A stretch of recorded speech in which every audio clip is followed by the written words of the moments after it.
we're created in his image, and he has so much joy and pleasure in us, his children, and we are allowed to have the same joy and pleasure in him and express that through dancing.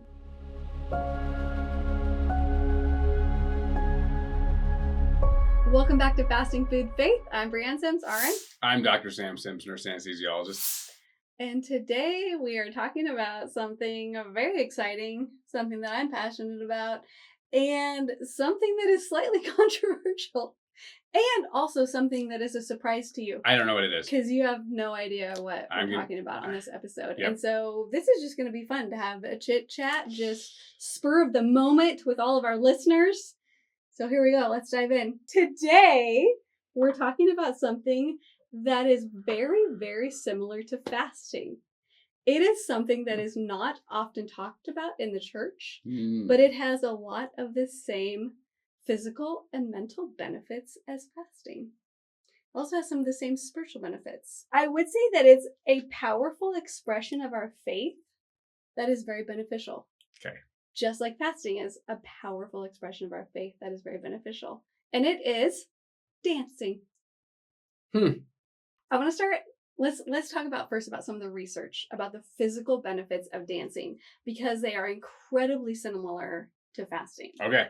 The benefits of dancing, they have discovered in key research, and this is from PubMed, and the article is called The Physiological and Psychological Benefits of Dance and Its Effects on Children and Adolescents, a Systematic Review. Ooh, nice. Yeah, so the conclusion after this study that they found was that the findings indicate that dance provides psychological and physiological benefits to healthy and medically compromised populations, and implementation of dance programs in schools and society generally needs serious consideration by policymakers.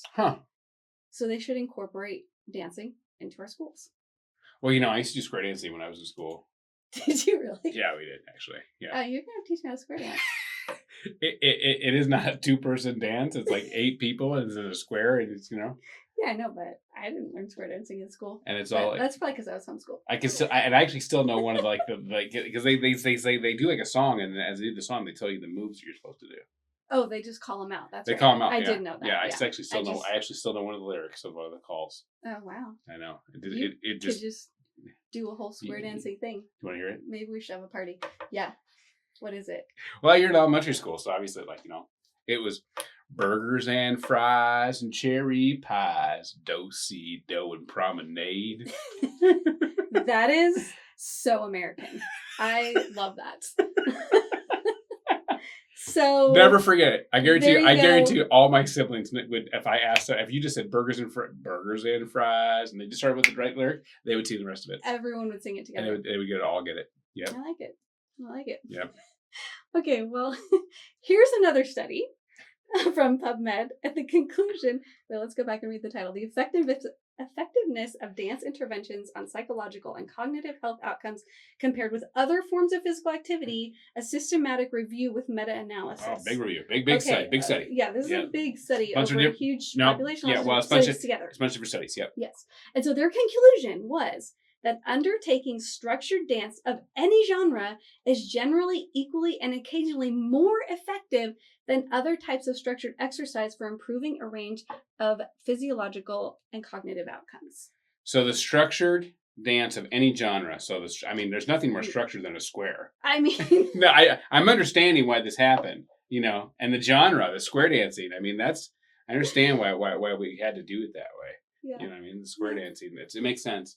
So removing square dancing from schools has affected our cognitive abilities. It really has. Dance actually improves your cognitive ability. Okay. It also improves your physiological health, a bunch of things. I'm going to do a whole rundown, but let's read this one other doctor who talks about why dancing may be better than other exercise for improving mental health.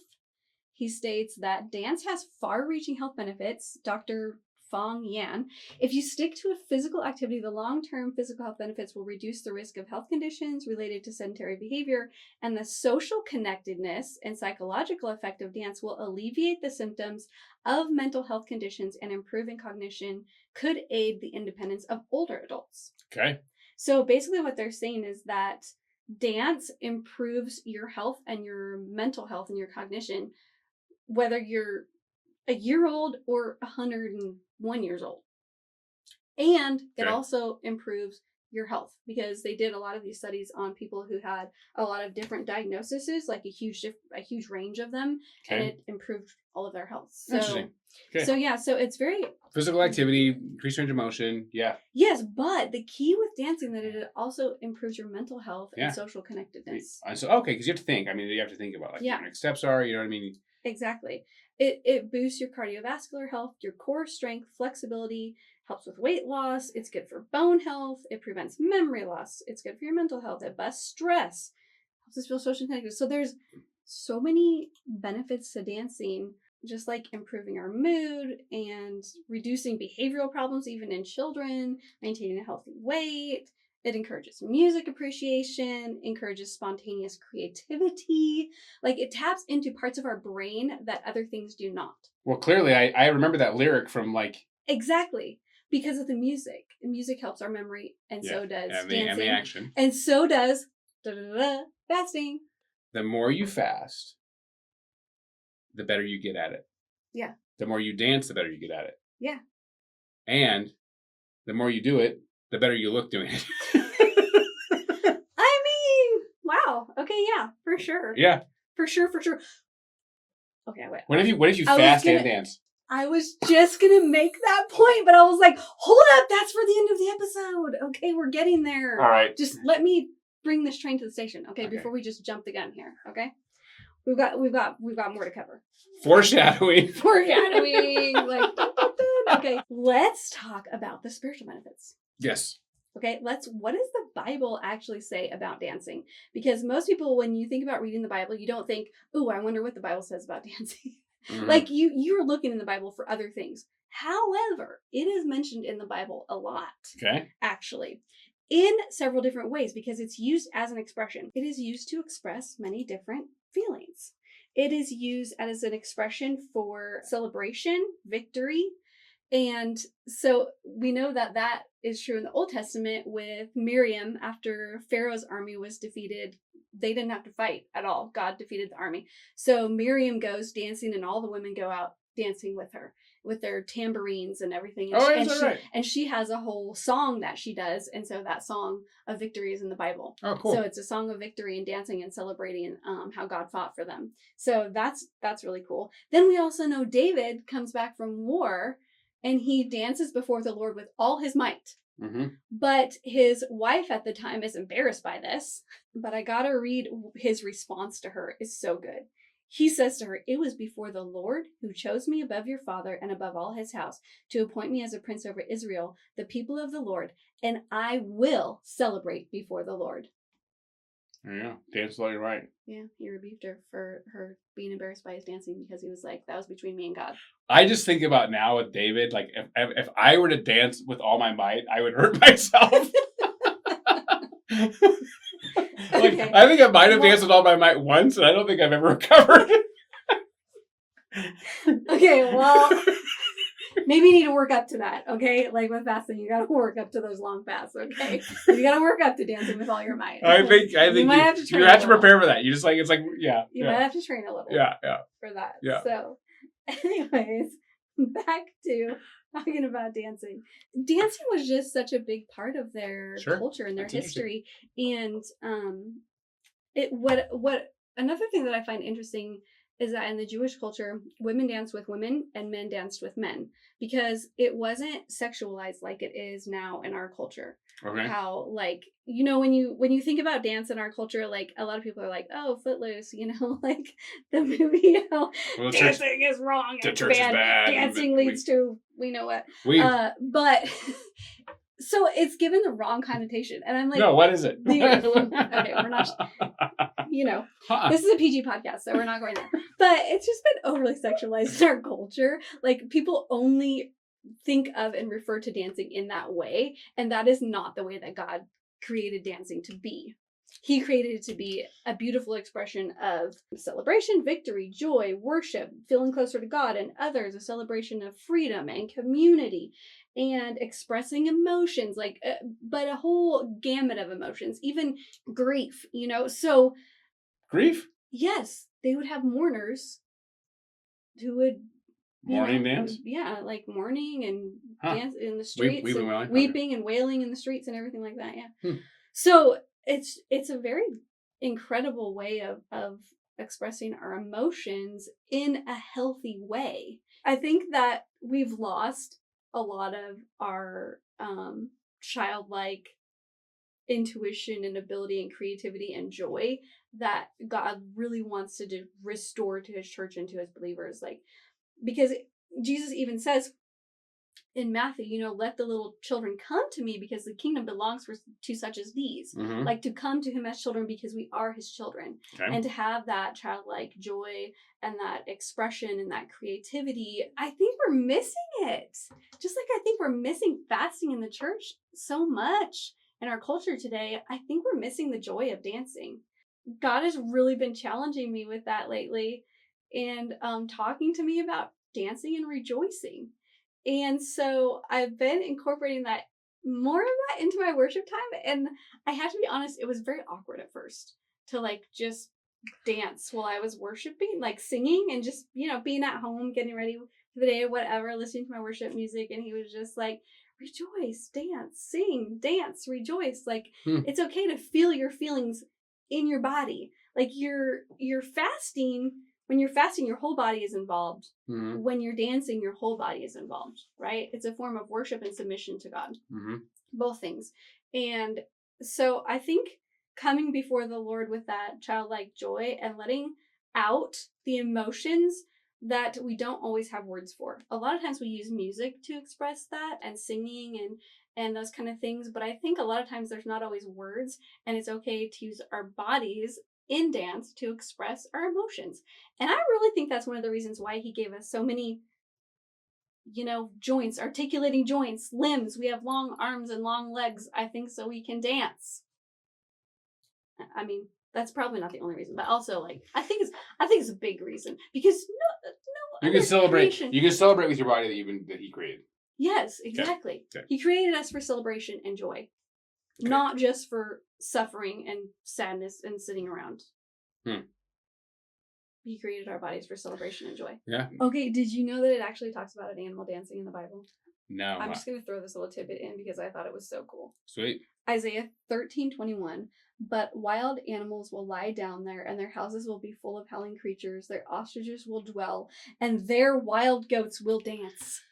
Man, who doesn't want to see a wild goat dance? I mean, goats are pretty jumpy and bouncy and dancy. I mean, especially a pygmy goat. Dance. Almost all of the times in the Bible, dancing is with a group of people in worship or in rejoicing and joy. And this one particular verse I really love in Jeremiah 31:4. It says, "Again I will build you, and you shall be built, O Virgin Israel. Again you shall adorn yourself with tambourines, and shall go forth in the dance of the merrymakers." How fun is that? Fun. Cool. Yeah, God wants us to go forth in the dance of the merrymakers. And there's times in the Bible where he talks about giving people songs in the night. And he's so joyful over us that he sings over us. That's in Zephaniah. So we're created in his image, and he has so much joy and pleasure in us, his children. And we are allowed to have the same joy and pleasure in him. Mm-hmm. And express that through dancing. Mm-hmm. And so I think the Jewish people had it right when they had dancing in the streets and celebration and tambourines and music and rejoicing and worshiping together with God. And, the women were dancing with the women, the men were dancing with the men, and no one was standing around judging each other like, oh, your dance moves suck. How did we get to a point as adults where dancing isn't fun anymore because someone might judge me? It's a battle. It's a dance off. I mean, yeah, when was the last time you danced with abandon? I told you that I did it earlier, and I don't think I've recovered from that. Okay, I am not talking to you. I am challenging everyone listening. When was the last time you danced with childlike joy, though? I mean, when was the last time you skipped? Or 2 weeks ago, just for the kids, I can still do it. Okay, yeah, we did actually do that. But we need to do more things like that. we need to express the joy in our hearts of our salvation. I'm still not sure I've recovered from this giving. And our freedom. Okay, yeah, I wouldn't necessarily recommend cartwheels at this age either, because that was also... It's not like riding a bike. It's not. No. You would think that it was. It is really not. If you can do a cartwheel at 9 years old, you probably could not do one at 33. I'm just going to throw that out there. It requires so much more than you ever thought possible. Anyway, so I've been dancing more. A Good. lot more. Cool. And I will say that it has definitely improved my mental health and really helped express all of the joy and longing and love in my heart for God. And so if it's been a while since you felt really that kind of joy or felt like dancing, I want to challenge you to start dancing at home in your worship time with God. Start moving your body, like even if it feels weird at first, because the joy will come. It is such an incredible expression that God has given us. And I don't think we use it often enough. I think we need to be joy-filled and creative like children when it comes to coming before him, because he sees the attitude of our hearts. And just like fasting, he created it for our good, because it's beneficial to our minds and to our bodies, and especially to our spirits, to be able to connect our spirit and how we're feeling and the joy of the Lord to now, into our thoughts and just our mood and our day. And starting your day with worship and dancing, I don't think there's any other better way. Worship and dancing and prayer. And so in this vein, God has been challenging me to dance. He's even woken me up in the night with songs, with dancing, with different things. Yeah, he's really been challenging me on this and getting me to step outside my comfort zone and just dance and be joyful, because I think that's how Christians should be. Like, shouldn't we just be the most joyful people on the planet? Filled with the grace of God and his goodness. We and do mercy. know the good news. Yes, and the freedom that he's given us. He's given us the freedom to rejoice in that, especially in the U.S. where we are. We have the freedom to rejoice in God and all of his goodness. This is my challenge to you. Start dancing. Learn to dance again. Learn to be filled with the joy of the Lord and have that childlike joy. And even if you have to go dance with your kids or your grandkids to feel normal about it, go do it. They would love to dance with you. I have no doubt. No doubt. I even have a playlist that I have been curating that inspires me to dance and worship. And so if you'd like to download that playlist, go to our website. I'll leave the link in the comments in the description here for you, so you can go download that playlist if you want to get started on your fasting, dancing, worshiping journey of ministering to God's heart. I was just going to say just dance fast. Well, probably dance. If you dance fasted and you're worshiping, then you're exponentially. Wow. You know. It's better than dance fast, because I can read through an interview. That goes to all your might, and then Yeah. So, yeah. But if you're fasting and dancing and worshiping and prayer, like, oh man, all of those combined, what an incredible way to connect with God and with his heart. Amazing. Amazing. You're exponentially benefiting like everything. You're multiplying. There's multiplication there. You're multiplying the benefits to yourself. I want to give an example of what you can do to dance if you want. This is something we have done. Oh, yeah. Is we like Western swing is something we did a class, and that was fun. And so but you can look at videos. They'll teach you how to do dance moves with each other. Yes. And we'll take the little video and we'll go to the gym, and we'll go to a little room in the gym that has the wood floor, and we'll practice. And it's fun. It's goofy. It's a good time. We'll practice our dance moves together. Yeah. And it's so, a really fun time. yeah, and you just learn a new move every week. Yep. We like to do that on Saturday mornings when we don't have anything going on. We go to the gym and practice dancing together, and it's really fun. There's a lot of laughing because we're not very good at it, but it's fun anyway. No, so that's an easy way to do it, and I'm sure that if you want to dance by yourself and you've always wanted to pop and lock for Christ, go for it. Now, I'm not saying go to your church and be disruptive or anything, but there's a great way of incorporating dancing into your life. Nope, waltz down the hallway, the aisle, just waltz down it around. You know what I mean? They're all standing anyway. You know what I mean? Just waltz. But I will say, please do that. I want to see a video of you doing that. When you go to kids' church and they have all the dance moves and it's very enthusiastic, I love worshiping with kids more than I love worshiping with grown-ups on Sunday morning because they're so much more heartfelt and enthusiastic, and it's so fun. It's really directed at God, and it's a good community time of rejoicing in what God has done. So yeah, if you haven't been to kids church in a long time, maybe you should volunteer and go to kids church. There you go. Yeah. Get some dancing in a kids church. I think we need to incorporate that more into Sunday mornings everywhere. There you go. You could have the kids dance session for each. They got the songs. But we could sing some kids songs in regular church service, and everyone could do dance moves together, and it would be really fun. Yeah, it's true. That's a good idea. That would be really fun. I think you should. So if there's any worship leaders listening, start singing some kids songs and get everybody to do some dance moves. That's right. Not everyone will be comfortable with it, but that's okay. The ones who are can dance. Yeah, that's right. The kids will teach them. Yeah, the kids will teach them. They really will. Show them the joy. And sometimes that's what we need. We need the kids to remind us. Yeah. Of true joy and dancing before the Lord with all of our might. Sounds great. I like it. Yeah. Well, thanks for listening to this fun chat. I hope it inspires you to go dance and fast. If you have some friends or family that you want to challenge to dance before the Lord with all their might, I would love it if you would send this to them. Don't forget to like, subscribe, and we'll see you next time. Go dance fast, or you could go dance fast and be blessed. Amen.